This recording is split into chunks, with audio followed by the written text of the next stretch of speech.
God! Oh, Jesus Christ! But you kind of get the feeling, as you're making something, that you are really doing something that is quite important here.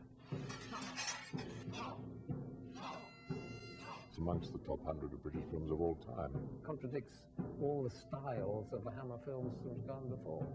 Using the same artists, I mean, you know, Ingrid Pitt and Christopher Lee. You must think, oh, this is going to be a typical Hammer film, and it isn't. It's faced a nightmare all through its making, through its post-production, through its travels to get distribution. Ever since the film got started in script form, there was a nightmare over it, like a black cloud. It also gives them very strongly a sense of how difficult it really is to work in the movie business. And their best work is hidden, trashed, reviled, stamped on.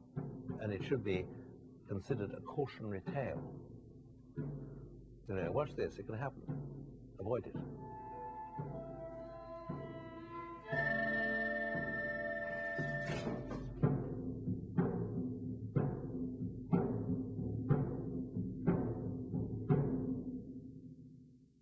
I had, for quite an appreciable period of time, wanted to do a film in the, for want of a better word, horror movie genre, without it actually following in the rather tired footsteps of Hammer films.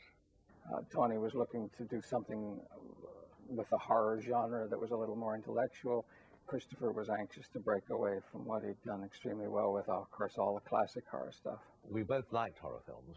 We both crossed town to go and see the latest Hammer. But we felt that horror films, as they were being done at the time, were missing something. And it occurred to me that I had never actually seen a film on the nature of sacrifice.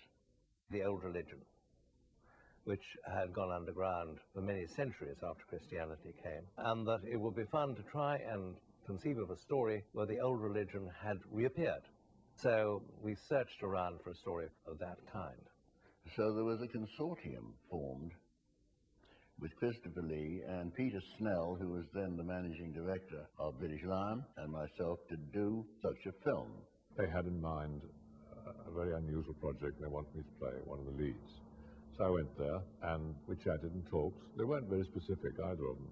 All that was discussed was the fact that they were going to write the part for me. It seemed to me also that I ought to try and dress it up in a way that provided something in the shock detective story, since after a number of pieces for the stage like Sleuth, it was a sort of expected. So I started with a checklist of who would make the ideal sacrifice. The king for the day, the man who represents the law, the man who is a virgin. So I thought if we fitted up someone with all those attachments and qualities, we had the ideal sacrifice.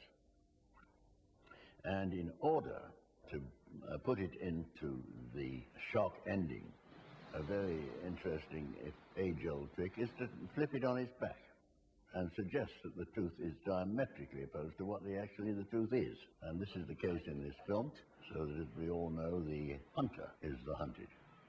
And all through my friendship with Tony, we used to play games with each other. So the idea came to do a story in which an entire community played a game on one person, and that's exactly what the film is. Robin had a heart attack at that